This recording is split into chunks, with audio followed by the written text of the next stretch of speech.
A 17-year-old skier who went missing was found unharmed 2 days later after he built a snow cave with skills he learned on popular TV survival shows. Is it really possible? Accidents are not accidental. Watch in this video.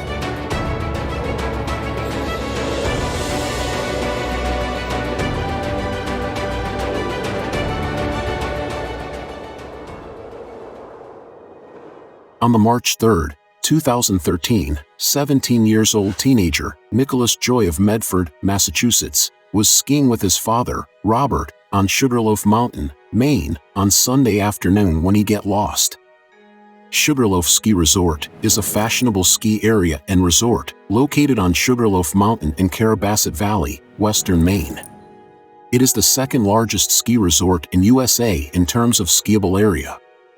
The first trail was cut at Sugarloaf in 1950 by the Sugarloaf Mountain Ski Club and a group of locals known as the Bigelow Boys. Led by Amos Winter, along with Stub Taylor, they transformed the mountain into what is today one of the largest ski areas in the Northeast. The founding of the mountain was called for by the U.S. Ski Association. They hired Phineas Sprague to find a mountain in Maine. Initially, they planned to have the mountain on the Bigelow Mountain Range, but when Flagstaff Lake was made, the plans had to be scrapped. Finn Sprague then found Amos and Stub, who knew of a mountain called Sugarloaf. In just more than 50 years, Sugarloaf had moved from a mountain with just one trail to one with over 160 trails, 40 lifts, and had hosted World Cups, U.S. Nationals, and many other ski and snowboard events. At 4,237 feet, Sugarloaf Mountain is third in elevation to Maine's highest peak, Mount Katahdin. It is second to Hamlin Peak, an adjacent spur of Mount Katahdin. The summit of Sugarloaf offers the only lift serviced above treeline skiing in the Northeast. The Appalachian Trail crosses within 0.6 miles of Sugarloaf's peak, and the summit offers 360-degree views of Maine's western mountains and New Hampshire's White Mountains. However, a large entertainment area creates a high probability of accidents. On February 3, 1987, a counterweight cable on the lower section of the gondola snapped, resulting in 2 injuries and subsequent rope evacuation. This resulted in the gondola's closure until 1991, when the lower section was pillaged for parts in order to reopen the upper section. The gondola closed permanently in 1997, and summit access is now provided by the Timberline Quad. On December 28, 2010, the Spillway East double chair derailed, sending some passengers on a 30-foot fall. The accident injured 8 people and was blamed on a misaligned cable. At least one lawsuit against Sugarloaf was filed in regards to the incident. On March 21, 2015, the King Pine Quad chair experienced a rollback, seriously injuring 7 skiers, including 3 children, when a chairlift malfunctioned. 4 were taken to the hospital. Unfortunately, the incident also affected Joy's family. When Nicholas skiing, he became lost when he tried to find his way back after skiing off trail. Robert Joy raised the alarm when his son failed to arrive. Nicholas built a snow cave, covered himself with branches to keep warm, and survived on water from a nearby stream, in skills learned from his love of outdoor survival programs. His enthusiasm for the shows like the popular Man vs. Wild hosted by Bear Grylls meant he survived without injury and was able to walk from the woods to be spotted this morning. According to PracticalSurvivor.com, picking a good location is key. It should aim to protect you from the wind and avoid possibly perilous spots such as a riverbank.